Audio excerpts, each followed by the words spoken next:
फिलहाल सियासी खबरों के साथ साथ और भी मामलात है और अब जम्मू कश्मीर हाई कोर्ट की भी जिक्र करेंगे। और जिस तरीके से सोशल मीडिया के हवाले से अगर हम बात करेंगे तो वादी और ख़ासकर जम्मू कश्मीर के हालात को सोशल मीडिया पे को जिम्मेदार ठहराया जाता है और न सिर्फ सिक्योरिटी एजेंसीज की जानिब से बल्कि मरकजी सरकार की जानिब से भी बार बार ये कहा गया है कि वादी के हालात को खराब करने में सोशल मीडिया का अहम रोल है। और इसी बीच जम्मू कश्मीर हाई कोर्ट के अंदर एक PIL जो दर्ज की गई थी उस पर डबल बेंच ने सुनवाई करते हुए जम्मू कश्मीर इंतजामिया को हिदायत जारी की है कि वो बाकायदा तौर पर अदालत को इस हवाले से आगाह करे कि जो सोशल मीडिया न्यूज़ एजेंसीज है या पोर्टल है उनकी रजिस्ट्रेशन किस तरीके से की जानी चाहिए और उनकी रजिस्ट्रेशन ज़रूरी है। और ये बड़ी अहम खबर अपने आप में है, चूंकि गलत खबरें हो, तहरीरी मवाद गलत हो, अपनी मर्जी से सोशल मीडिया पर डालना हो, कोई पूछने वाला नहीं था। लेकिन अब मामला कहां तक पहुंचा है। दरअसल एक PIL अदालत के अंदर पहुंची, मफाद आमा में एक अर्जी दायर की गई है और इस अर्जी में अदालत से कहा गया है कि वो सरकार से पूछे कि जितने भी पोर्टल्स चल रहे हैं, न्यूज एजेंसीज काम कर रही है, सोशल मीडिया प्लेटफॉर्म्स हैं, ऑनलाइन न्यूज पोर्टल्स हैं, ये जितना भी कंटेंट सोशल मीडिया पर शेयर करते हैं, जितनी खबरें की जाती हैं, कई लोगों की साख को नुकसान पहुंचता है, कई लोगों की छवि खराब होती है। क्या इस मामले पर सरकार कोई नोटिस लेती है? इन पोर्टल्स को रेगुलेट किया गया है? इनको कोई देखने और पूछने वाला है? तो अदालत के पास जब ये मामला पहुंचा तो सरकार से अब अगले 2 हफ्तों के अंदर जवाब मांगा गया अदालत की तरफ से। बड़ी बात यह है कि जम्मू कश्मीर हाई कोर्ट और लद्दाख, चूंकि एक हाई कोर्ट है और दोनों के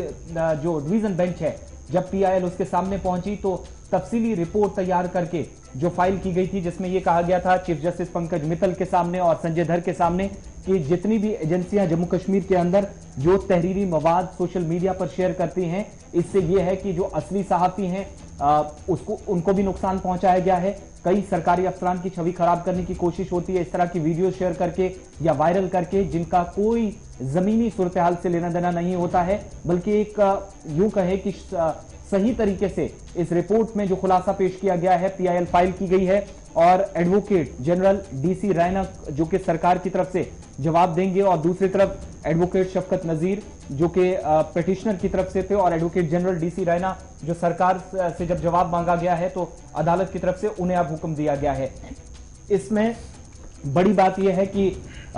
1 सितंबर तक, हालांकि जो डिवीजनल कमिश्नर हैं जम्मू कश्मीर के, उनको भी कहा गया है और प्रिंसिपल सेक्रेटरी इंफॉर्मेशन डिपार्टमेंट के वो जाती मुदाखलत इसमें करें और डायरेक्टर इंफॉर्मेशन जम्मू और कश्मीर को 1 सितंबर से पहले तमाम चीजें क्लियर होनी चाहिए, अदालत के सामने भी आनी चाहिए। दूसरी बड़ी बात इसमें यह भी कही गई थी कि कई लोगों की तरफ से पोर्टल पर या ऑनलाइन जो एजेंसीज चला रहे हैं, काम कर रहे हैं, कई न्यूज़पेपर्स भी इस तरह की रिपोर्ट्स डाल रहे हैं, वो रिपोर्ट्स शेयर करने से पहले उनका कंटेंट आता कहां से है, कभी ये सरकार ने जानने की कोशिश की, कंसर्न लोगों ने जानने की कोशिश की, इस पर अदालत की तरफ से भी सरकार से जवाब मांगा गया है। और चौथी बड़ी बात यह है कि कई लोग बिना परमिशन के बाद किसी भी शख्स के खिलाफ खबर चला देते हैं, उसको जाती तौर नुकसान पहुंचाने की कोशिश होते हैं, जिनमें सरकार के कई ईमानदार अफसर भी होते हैं और सहाफी भी हैं और अच्छे लोग कई ऐसे हैं जिनको बदनाम करने की साजिश सोशल मीडिया प्लेटफॉर्म्स पर की गई है। संजीदा नोटिस इसका लेने की अपील की गई है और अब सरकार को जवाब सितंबर 1 से पहले जम्मू के अंदर, कश्मीर के अंदर और इसके साथ साथ जो डायरेक्टर इंफॉर्मेशन है दोनों, उनसे जवाब तलब किया गया है। बड़ी बात इसमें यह है कि जो तहरीरी कंटेंट है, जो मवाद सोशल मीडिया पर ट्विटर, इंस्टाग्राम, फेसबुक या बाकी